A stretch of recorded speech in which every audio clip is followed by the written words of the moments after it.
છોટાઉદેપુર તાલુકા પંચાયતમાં પ્રમુખ અને ઉપપ્રમુખ પદ માટે રાજકીય ગરમાવો તેજ બન્યો છે। ભાજપ તરફથી પ્રમુખ પદ માટે રમેશ ભુરસિંગ રાઠવા, ઉપપ્રમુખ પદ માટે સુરજી કંદુ રાઠવાએ દાવેદારી નોંધાવી છે। તાલુકા પંચાયતમાં ભાજપ અને આપ વચ્ચે ટાઈની સ્થિતિ સર્જાતા રાજકીય સમીકરણો વધુ રસપ્રદ બન્યા છે। તાલુકા વિકાસ અધિકારી દ્વારા ભાજપના પ્રમુખ અને ઉપપ્રમુખ પદના ફોર્મ સ્વીકારી લેવામાં આવ્યા છે અને હવે તાલુકા પંચાયતના સુકાની કોણ બનશે તેના પર સમગ્ર જિલ્લાની નજર મંડાઈ છે।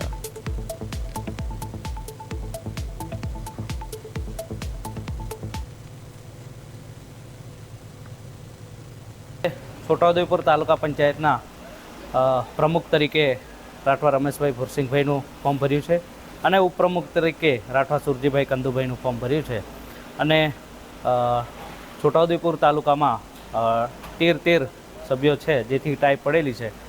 આવતીકાલે કોનો પ્રમુખ બને એ આવતીકાલે નક્કી થશે।